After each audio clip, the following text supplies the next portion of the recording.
Good afternoon, everyone. Hope you're all doing really good out there, having a great Sunday. You probably noticed yesterday I posted a few videos from the Indianapolis Speedrome. Last night was their 3-hour endurance figure 8 race. First time I'd ever been to that, and it was quite the show. I recommend anybody that's in the Indianapolis area next year to go down there and check that out. It's a really great experience.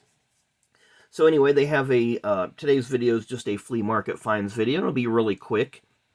But last night, while I was down there, they have a vendor that's set up down there, and he sells the shirts and the hats and so forth for the speedrome, and sometimes he has some NASCAR diecast. Well, he had an extra table set up, so naturally I was very, very curious and went over there and ended up buying 8 NASCAR diecasts from the past.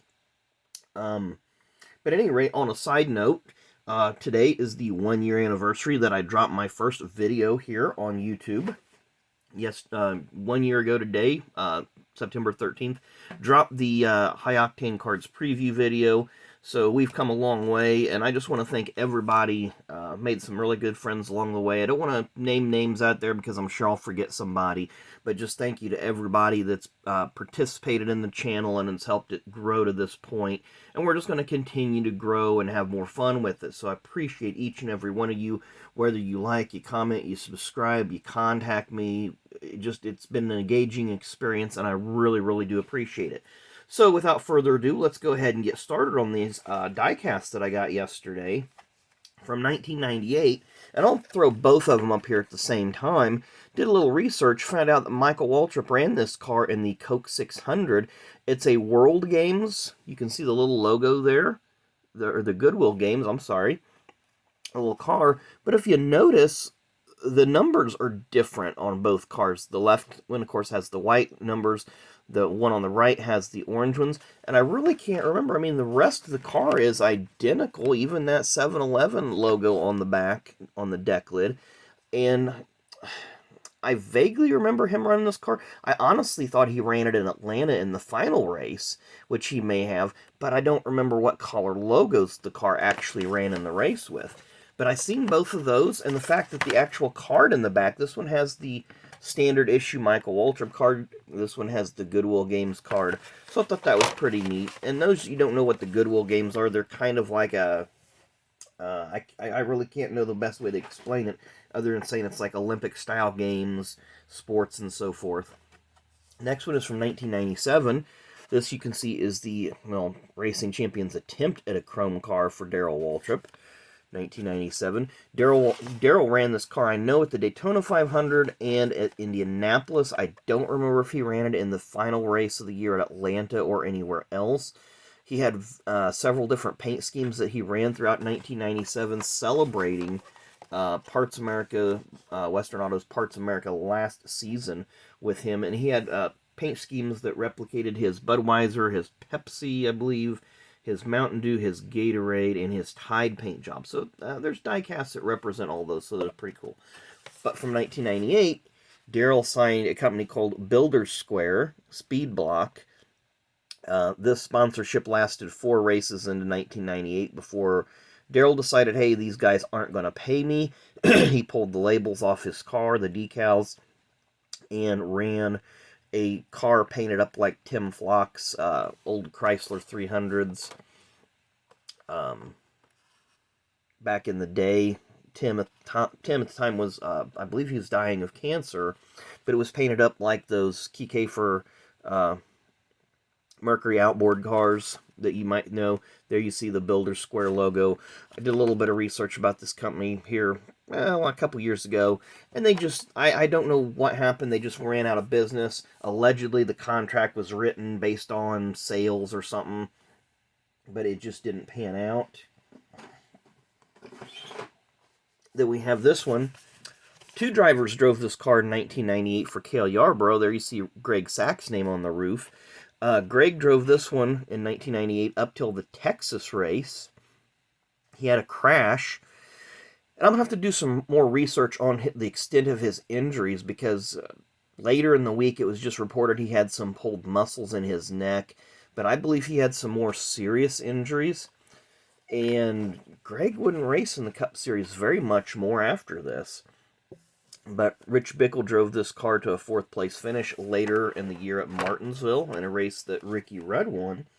And you'll all remember that race because it was the race that Ricky's helmet cooler went out on about lap 5, and it was an extremely hot day that day. This is one of the first and earliest known throwback paint jobs from 1997.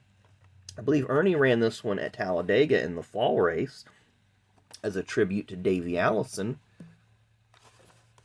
Of course, Ernie was on the comeback trail of sorts after his injuries in Michigan in 1994.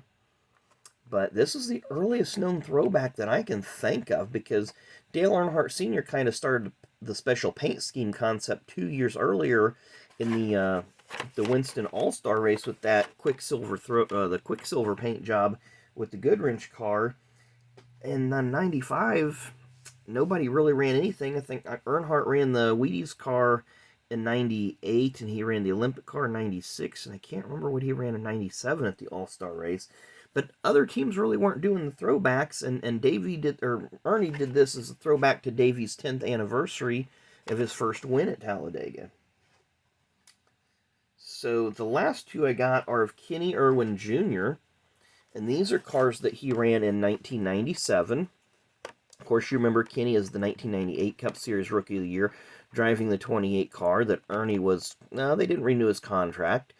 And so Kenny took over in 1998. Well, in 1997, Robert Yates at the time did not have... did they have 2 cars in 97? Yes, they did. Because Dale Jarrett was in the 88. But they did not have the abilities to really field 3 cars. So they kind of teamed with... They had a pseudo third team with David Blair Motorsports. This is why it's numbered 27. And David Blair's team had some owner points that could get them in the race if Kenny could not make it. But these are a couple of the paint schemes that he ran. You see a G.I. Joe paint scheme. I love the font, all the numbers that it's stenciled on there. Like military personnel would have stencils, I guess, on their foot lockers and so forth. And then the Tonka, of course, it's got Winner's Circle here. Imagine that. And then there's Tonka, of course, known for their all their little trucks and toys and stuff. Action. Wow. Okay, that's a little bit weird, but okay. Never knew that Action was on the back of that car. Is it on the back of this one too? Action is, okay. Which would be a competitor of Winner's Circle, but they probably didn't know that at the time. But at any rate, I thought those were 2 really cool die casts. So I got some more die casts to put either A, up on my walls, or B, in some boxes. So we'll get to that when we get to that. I might have a little bit of time later on today to do that, but got a lot of sorting that I need to do. Got a lot of cards I'm still going through, trying to get some things ready for upcoming videos that I'd like to do. Need to go out today and go to a couple Walgreens and get some more repack boxes, because I really love going through those.